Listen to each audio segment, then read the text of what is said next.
everyone, it's Jennifer from Flux. Welcome back to week 3 of the 2020 Flux Summer Crochet Along. We are going to be making this beautiful asymmetric wrap. Now we've been working on it for the past 2 weeks.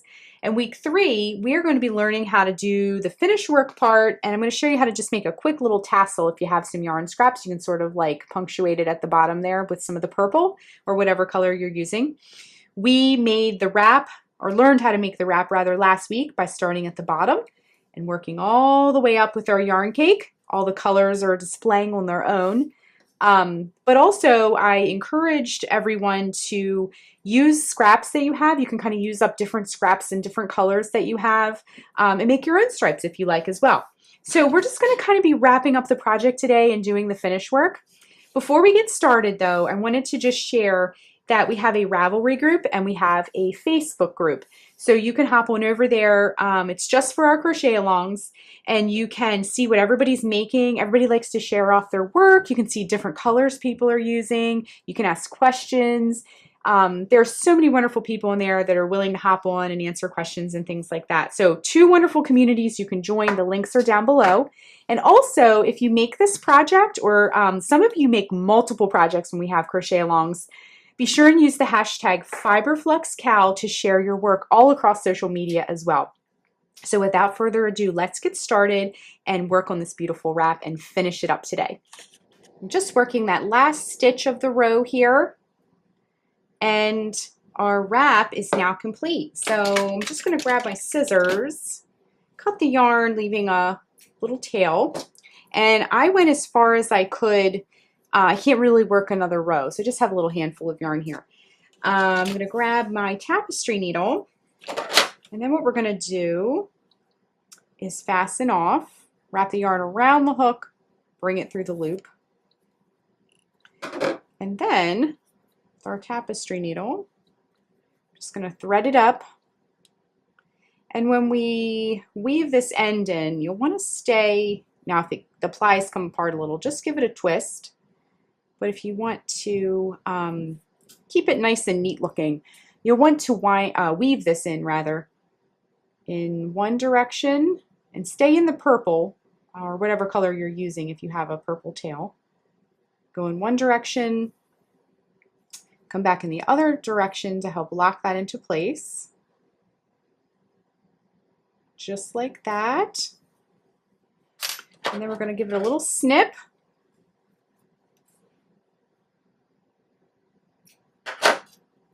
And then that's done. Now we started down here at the bottom. Now remember, if you used a stitch marker, you might have a little stitch marker here. You can kind of move that out of the way. Wind your, I keep saying wind, I mean to say weave. Weave your other tail in. And we're going to stay in the same color area so the tail will disappear. So just go in one direction, like that. Come back in the other direction. And then give your yarn a little snip. Just like that. If you'd like to put a cute little tassel at the bottom of your project, you can absolutely do that with a little bit of yarn. I kind of like how it's purple because the top edge is going to be purple, so it brings it back down. This is completely optional, but what you can do is cut yourself a piece of yarn, I would say 8 to 10 inches long. Cut yourself another piece of yarn about the same length. Now this is just if you have a little bit of scrap left. If you have another brand of the same color or something like that, or another type of yarn, and maybe you have like a scrap of hot pink somewhere, you could do that too. So we're just going to do this super easy.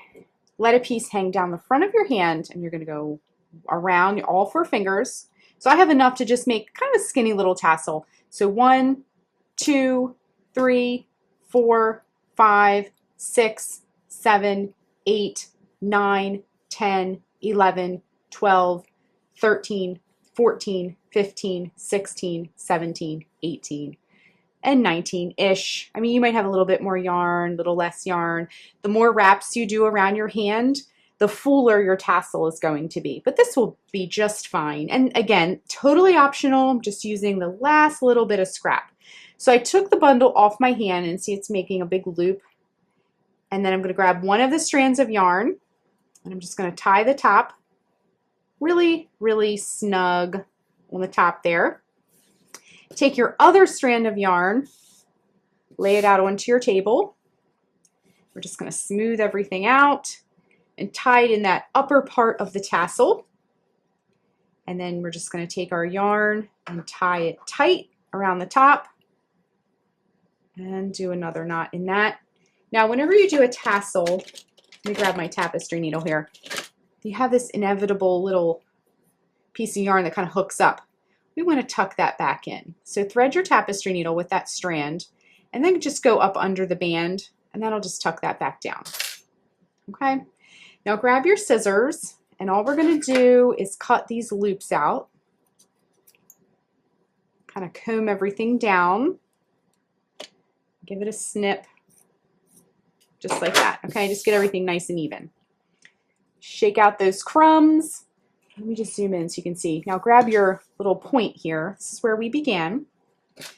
And we're just gonna take our tapestry needle. Now this has sort of a rounded edge and I wanna sort of tuck it in a little bit. So what I'm gonna do is sort of sew, go in and out, in and out, in and out here.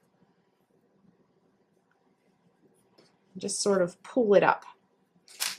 That'll keep it, give it a nice like cinched look, if you will, okay? Tie it nice and tight. I'm gonna put a couple extra knots on this one. Tie it nice and tight, tie it nice and tight.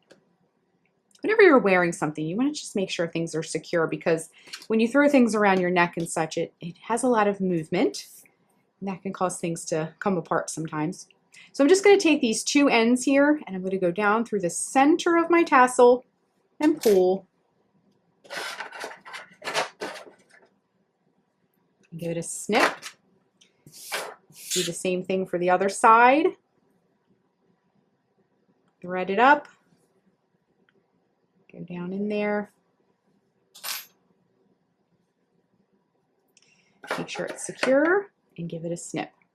Again, completely optional, but I think it looks cute and it's such a fun little festive wrap. And now it has a tassel at the bottom. Okay, so I just wanted to show you how to add that little detail if you like. So week 3 is complete. Now that concludes the tutorial part of our crochet along. We've had so much fun and it's really just gone by in a quick blur. We've talked about sizing, we've talked about supplies. We have made the V-stitch asymmetric shape that we needed to make. We have done finish work. We've put a beautiful tassel on one end with a little bit of the yarn leftovers. And so our project is complete and now you can wear it. Now, I don't know if you saw it last week, but I did share some styling tips. I did get a few questions on how you wear this because it is a different shape than a traditional triangle shawl or a rectangle shawl. It's shaped a little bit differently than some people are used to wearing. So I did show a photo tutorial of some of the ways you can style that. I will definitely put that link below in case you missed that.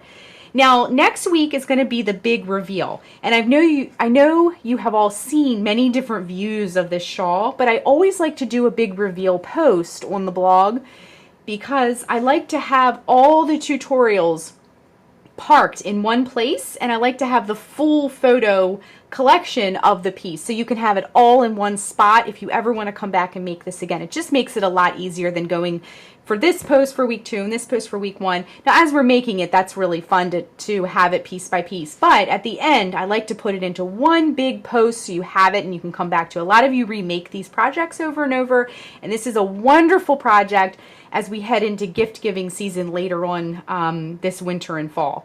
So that concludes our crochet along. Also be sure and hop in our Ravelry group and our Facebook group to show off your work when you finish your piece. And as always, also use the hashtag FiberFluxCal. A lot of you have been using the hashtag and tagging me in your work and it's so much fun seeing your gorgeous projects. So our next crochet along will be this fall. I already have it planned. I'll provide some clues as we get closer, but it's going to be a lot of fun and it's very beautiful. So I will see you for the next crochet along. Keep showing off your work and sharing in the groups and using the hashtag, and I will see you next time. Thanks so much for watching, and be sure and click that subscribe button to get all the latest Fiber Flux video updates. Thanks again.